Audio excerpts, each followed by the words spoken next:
Hallelujah. Shalom and love, family. Wesley D coming to you on Builders of the Ark. And I just wanted to come, as you see in the topic, I'm discussing how natural disasters are also signs that Yah give us to tell the signs of the times.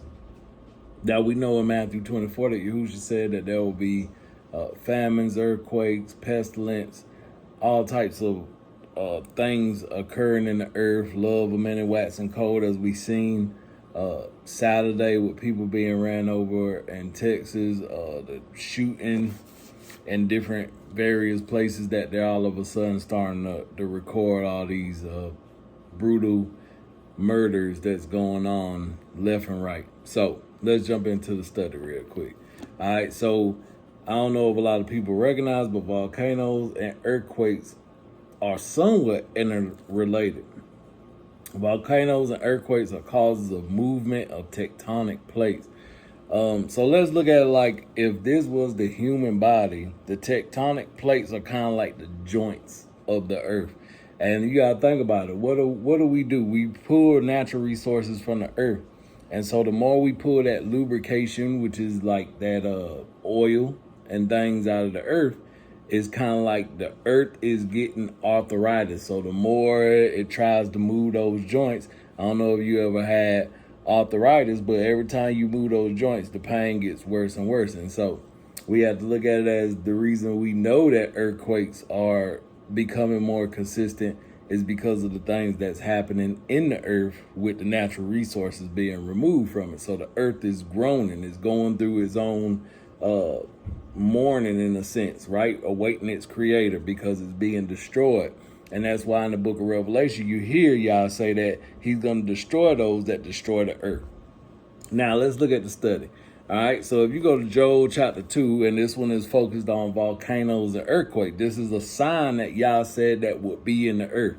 And a lot of people will say, well, I haven't seen anything about volcanoes in there. I only seen earthquakes. Well, let me show you where they talk about volcanoes erupting in the last days. So if you go to Joel chapter 2, verse 30, it says, and I will show wonders in the heavens and in the earth, blood and fire and pillars of smoke. So we're going to focus on that pillars of smoke, right? So that word pillar is the word timarah, is Hebrews number H8490, which is the Strong's number. Now it means pillar, column, or it can mean to be a cloud, right? Now, it's not the cloud in the sense of the cloud in the sky, but more of a vapor cloud. And we'll touch on this in a minute because we're going to do comparisons. All right. And then you got the root word meaning tamar, which is to be erect, sort of like how a palm tree is pointed up. So it's the description of to be erect, to stand up, right? So that's the root word. Now let's do a little comparison. If you go to Exodus chapter 33, verse 9, Exodus chapter 33, verse 9, follow me in your scriptures, and I'll show it to you. All right. Exodus 33, verse 9. And it came to pass as Moses entered into the tabernacle, the cloudy pillar descended and stood at the door of the tabernacle, and Yahuwah talked with Moses. Now, we're going to do a little comparison here to show that this is the same, because Yah's cloud was a cloud that stood, it endured. So the word for that, the Strong's word is H5982, which is amud, which is a pillar or a column. So similar word, right? You know how we have words in English that can mean the same thing, like bear, B-A-R-E, and bear, B-E-A-R. So one means to bear or carry, and the other means a bear, like an animal, right? All right, so similar words thrown around there. But amad, right? Amad, Strong's H5975, means to stand or remain, to endure. So we know that Yahuwah's cloud, right? It remained, it stood, and endured. Now, we also have to do a study and go into Acts chapter 2, verse 19, because where did we hear this same prophecy given about the signs in the earth? Peter did it on the day of Shavuot when they all were given speeches of the different languages of the different nations. That's Acts chapter 2, verse 19. And remember, guys, this wasn't meant to be a long study. It was just meant to show you and help prepare those to pay attention to the signs of the things that are happening. And if you like this study, subscribe, and we will come back with another one soon discussing tornadoes and other natural disasters. All right, so that'll be the next one.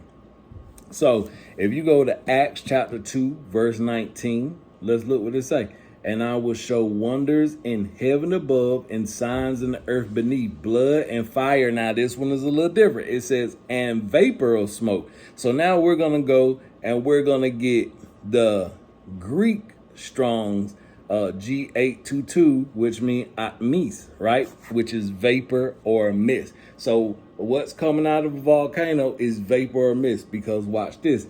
The root word to that is Strong's G109, air, right? Is the air, particularly the lower and denser air, as distinguished from higher and rarer air, to blow air. So we know that also with the smoke, what's coming out is air being pushed up out of the volcano. All right. So now let's look at the word smoke, because we touched on the word pillar, which seems similar, like column, pillar in Exodus and in Joel. And now we just looked at that word vapor, right? Vapor. So let's look at smoke.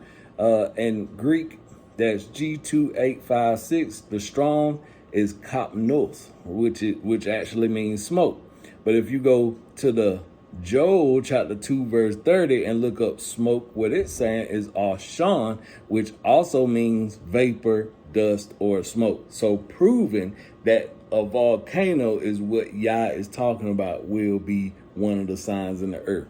And what have we seen in the past 4 to 5 months? We have seen volcanoes erupting all along the Ring of Fire. If you don't know, look into it yourself. Volcanoes have been erupting for the past couple of years, but it's becoming a little bit more frequent than what it used to be, right? Along with these volcanoes.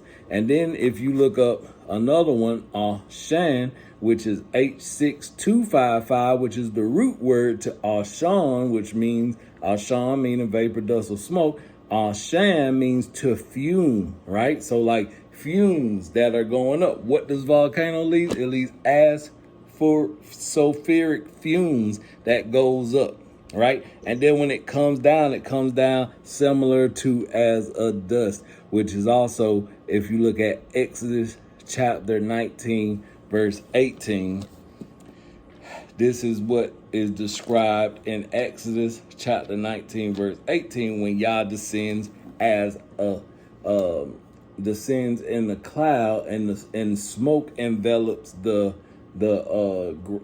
area, right? Let me find it real quick. Sorry. Exodus chapter 19. Exodus chapter 19, verse 18.